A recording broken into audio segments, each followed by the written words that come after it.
Look at the Schubert. Lament, Musicaux, number 6.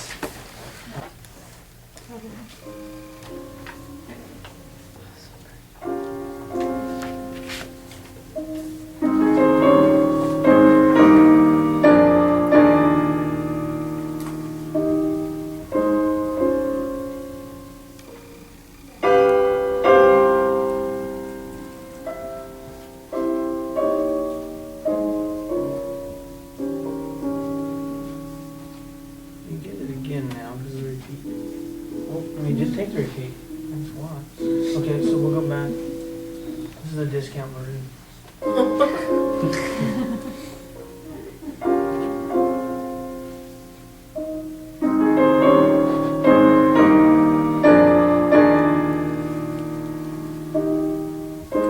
Let's take that phrase. So the next phrase is pretty easy to plan out. Can you just show me the descent on your page by using stems on every note that participates in the descent to 1? Go for it. Second phrase, show how we get to 1, A flat, the very last note. Second section. Okay, you're getting to the A flat, and you've got a couple B flats ahead of it. You pick the first one or the second to stem. Which one do you want to do? The second. The second? Now, at that point, there's a new bass note under it, right? Yeah. What's the second B flat? It's not a word tone. It's a suspension. Suspension. Oh, okay, so the It's first. holding on, so if that's a suspension, that is unstable. What do you stem? Stable. The stable thing, which is when it's got support, or it's got a 5 as harmonic support there. E flat supports that. First B flat, so you want to stem it and stem the last note. So the more you strip away, the less of the piece you have.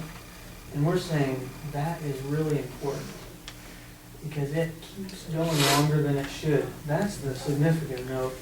But it relates back to a more stable event that can happen in any piece, right? Okay. So the expressive stuff shows up against the backdrop provided by the middle ground and the background. So you kind of have to view it as, hey, that is important, very expressive, because it's not stemmed. That's what makes it expressive, because you've added it to the stable background. Well then. Okay, now, so, go ahead, yeah? But it doesn't reach all the way back, because it, Right. is that? Yeah. Okay, now, in this case, you need to know that you can ascend before you descend. Okay. So a phrase can can elaborate a tonic and get up to a high note and then descend. Early on in Schenker's thought, he had it ascending and descending. You would have an ascent that could be stepwise or could be arpeggiating, leaping up to the climax, and then going down. Do you know why he omitted this, the ascent part? Anstieg is what he calls it, the ascent. Why would you do that? Why would you omit that? Think about this. The background is where you have the essentials, right? Do you always have an ascent? Not all the time. So he doesn't want to include it if it's not always significant. A lot of phrases just go down without any ascent. Some do ascend. So it becomes a middle ground kind of a thing. It shows up, it's significant, it's part of the shape of the phrase, but not every phrase will ascend before it descends. So the essential thing is the descent. The ascent may or may not happen. Here, it does ascend. So the descent departs from what note? F. Well, watch out, because It's say a little not louder. an tonic triad. Good. So where do you descend? E flat. E flat. Okay, so what's the F then? An incomplete neighbor? It's an incomplete neighbor to that E flat that follows. So there's an E natural. Don't stem that. That needs to move. You've got 2 layers of embellishment here. You've got 2 versions of scale degree 5, and he has to normalize his E natural, make it E flat, and then the descent can happen. from this. It's from E flat is where your dissension happens. So stem that one. The first one or the second? We're strictly working. The one over the five or first. Here, Yeah, well, here. so you can nuance that and align it differently at the background. So you can, as long as you show, let's see, I'm gonna get my bass here. Okay, so it's here, getting to there. You've got a couple E flats up there, and you have different notes underneath them.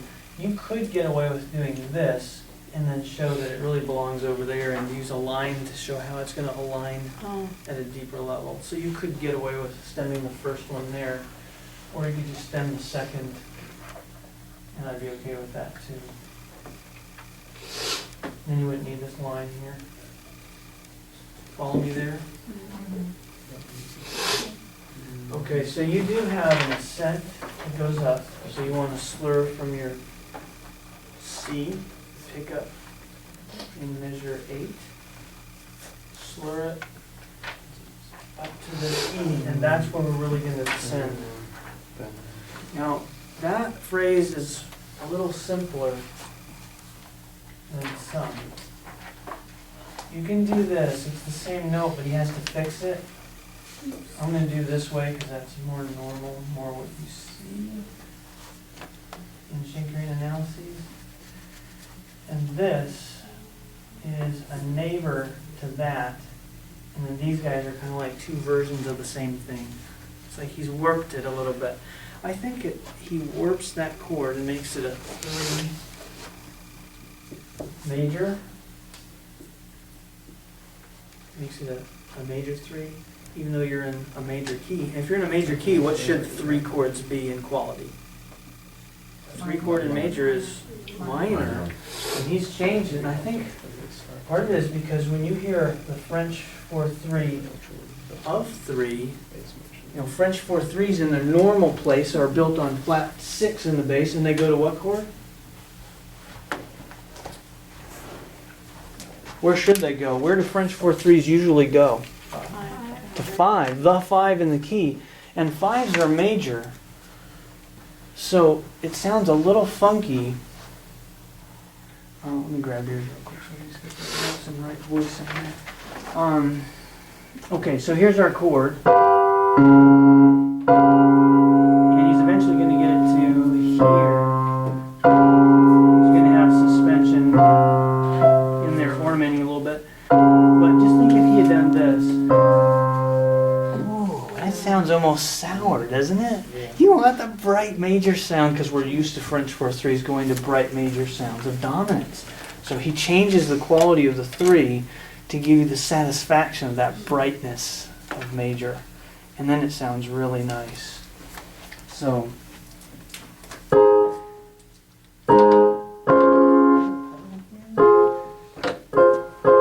pedal does not work. Huh. We got a dead pedal. That's really lame. Isn't that great? That's a lovely sound. Okay, this piano is dying. To get to the herb. Okay, so Where, so that's a neat effect that he does right there. where's that B flat, A flat coming from? A flat. The In the B bass. flat. Oh, you want to get this into its context? Yeah, What I'm going to see, do, because this is a really direct path to closure, I'm going to go to the first phrase and show how that starts, and there you get to see. It's going to be way more interesting if I show you the first phrase. So I'm just going to go there, and then you'll have an answer to that question, I think. Okay, let me, there's careful surgical procedures here. Okay, this first phrase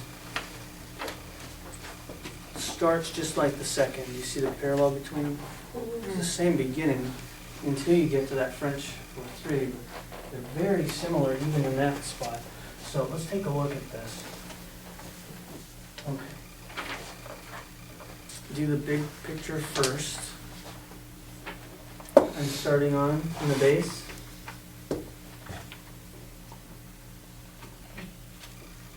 Flat my 1. And I'm getting to where? 5. So I'm gonna highlight those because they are the structural framework for the whole thing by using whole notes. You see the motion up here? Jump up here to D flat, scale degree 4, and then you step down. What kind of motion is this? Incomplete neighboring motion from here to there. This is an incomplete neighbor. I'm going to write it once and realize that it holds on and then do this. So it's a D flat, repeated, yes, and then it resolves to C. Okay, and then we are arpeggiating down the tonic triad, so I can just make this one big chain here. This is all 1, starting out as a 1-6. There, arpeggiating down. Now we have a new chord here. You all got this? 4-3, 1, 5, 4-3 of 5 at the end. And I'm leaving out a lot of detail, but I'm just trying to get the main things in here.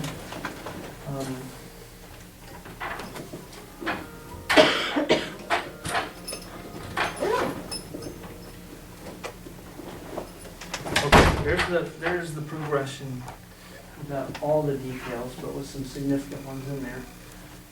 I should write this too, put that suspension in there.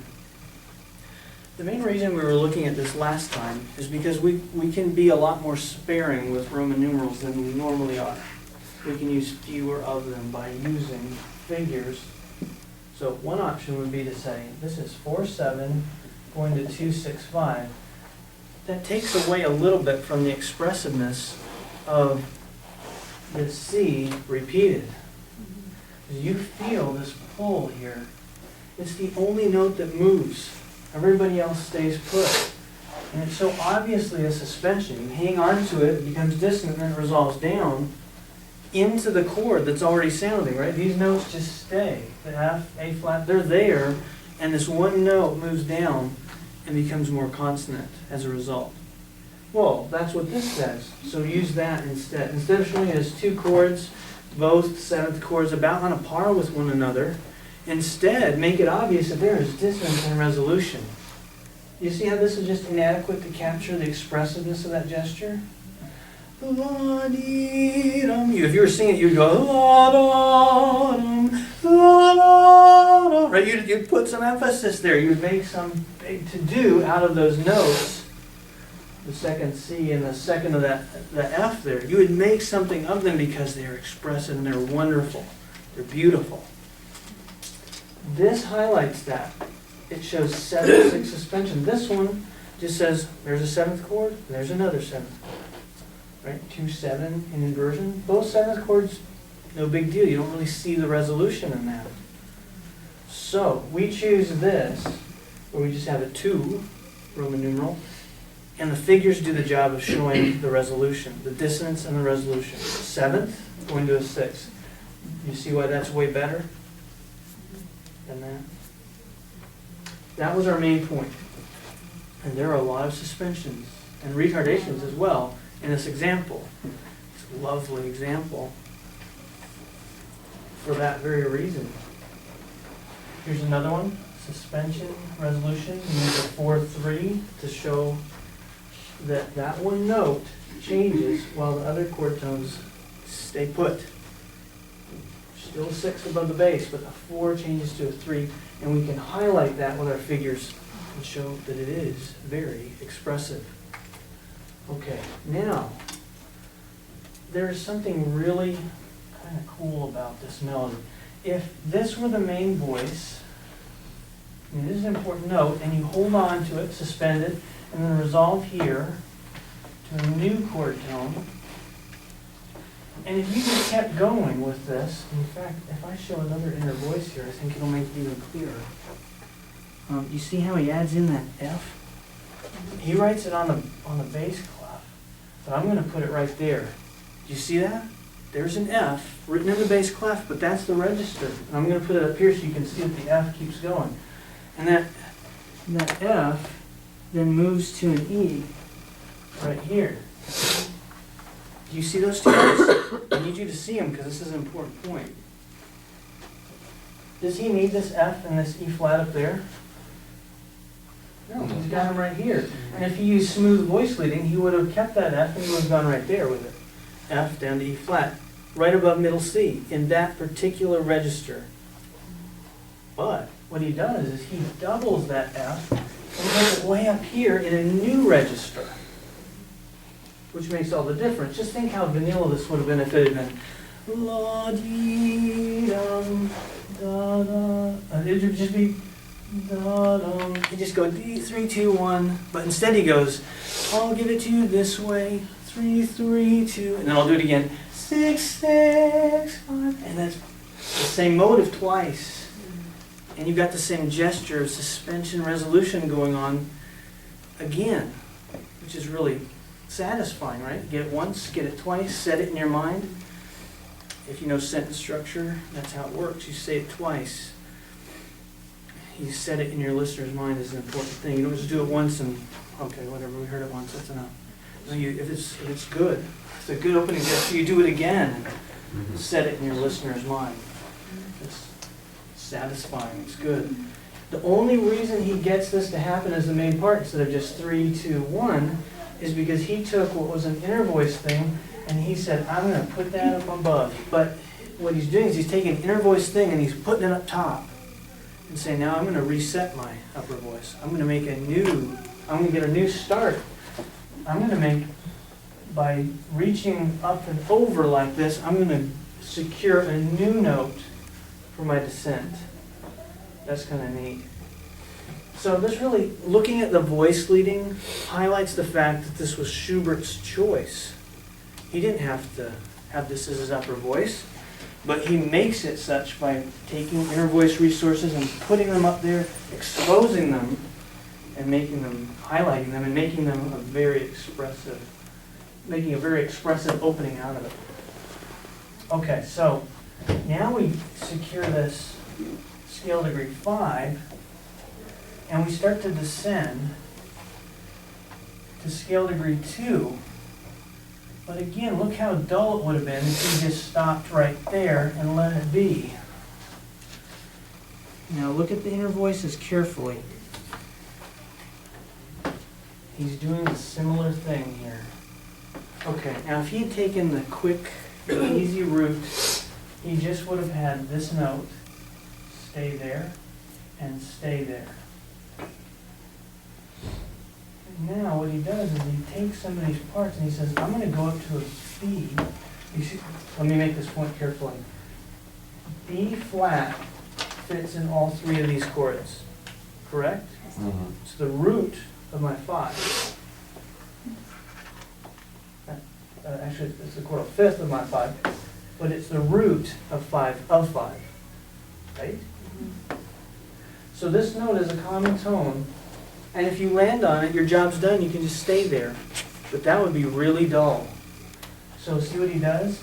He takes the alto part, 1-7-1, and he says, no, I'm gonna pull that up above and give you some action, give you some activity there. And then you've got this wonderful resolution going on up to scale degree 5. Still this. And this, a neighbor to that. See why I slurred the B flat to the E flat? Because these two guys belong to, they are 5s on either side. They are notes of the same triad, same chord. So those belong together. But see how dull it could have been? And what he does is he takes inner voice resources again and puts them up above and makes his melody way more interesting. What's that called when you draw from different parts to make your melody? Voice exchange. Not quite. Voice exchange is when parts swap. Here he's really just saying, I'm just going to double this. I'm going to take an inner voice and I'm going to double it by putting a note up high too. What's that called? A melody that draws from multiple voice leading strands. Remember day 1? A couple of melodies. Yes! Thank you. Compound melodies. What was it? He's drawing from Around different. us, See, these are simple It lines, wasn't- right? Simple lines, and he's taking them and he's making a new melody from it by pulling Yes. different strands, putting different strands into play at different times. That's neat, isn't it? Beautiful tune. So, oh, sorry. Go ahead. So that means that the top line doesn't have to stop at the 2 at all. So it can be embellished towards the end. Yes, you can depart from it as long as you're elaborating that too. Okay. Right, so this is really, I'm on 5 and I stay there, Right. but, So what do you call those then? Passing chords or well, this is a passing chord here. You've already arrived on the dominant, but what he does is he puts it in a root position in a convincing way by putting the 5 of 5 there ahead of it. See, if he hadn't had something with a pretty powerful resolution into that 5, he's already arrived on the 5, and that's going to be pretty dull. So he needs to create a sense of arrival by giving it a secondary dominant, by tonicizing the E flat. So that's what he does. You know, I would do this, and I would just make the point here by drawing that line that I'm on the 5 there. I'm already getting my 5, but that's the main melody note and that's the main bass note. That's where it's in root position. So really it's 1 to 5, and he's messing around here with that 5 before he gets it into root position and with a sense of finality, stability, closure by putting it in root position. Okay. So some real nuances going on here. Let me just add a few things. How do I explain the F? Incomplete neighbors with E. Very good. And I'm going to do this to highlight it because that'll make it an 1/8 and then a 1/4. Now this ends up just sort of disappearing into an inner voice. So this line goes down to there. But in terms of it, the upper notes, I'm going to say, yeah, I thought that was the start, and it's part of the tonic, but I'm going to change, and I'm going to get it up to here. 2 notes of the same triad, 2 notes of the same triad. This is basically tonic elaborated by incomplete neighbor motion, which is what the Schenkerian approach shows you. So I don't really need to worry about all those labels. You can see their relationship. These guys are embellishing the tonic through incomplete neighboring motion. Okay, so I have an ascent. I go up. That's called in German Anstieg. And then we go down. Now this is all motion into an inner voice and then back up. I can attach all these back to here because it's all tonic until there. And then he picks up with his line and descends, and we talked about the elaboration at the end. Incomplete neighbor to there. Good, I think that says it. Now we haven't looked at this here, but I think what I would do is show this as more tonic until finally we get the dominant elaborated at the end. Does that make sense? I'm saying the 5/4/3 is passing, getting us to a root position 1, right where we started. Yeah. So I'm calling this passing and basically tonic up until here where we tonicize. We go 5, 5 of 5, back to 5. We've sort of secured the dominant harmonics. Did you The have a question about the line coming down, is that the same kind of line we would use for displacement and like a suspension? Oh, this one, yeah, Right. it is. It shows that 2 things that at some deeper level should be together, they're not quite aligned. So that's for what some we would reason. use, Mhm. okay, I just making sure. Yep.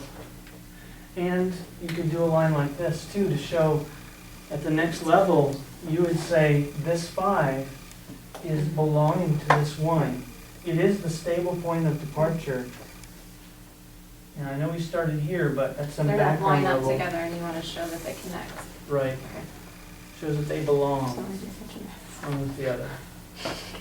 So you put the D for dominant under which exact chord? Can't write 5, anything on 6. it anymore. This is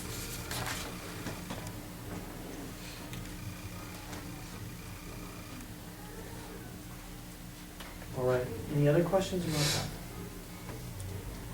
Pretty cool though, huh?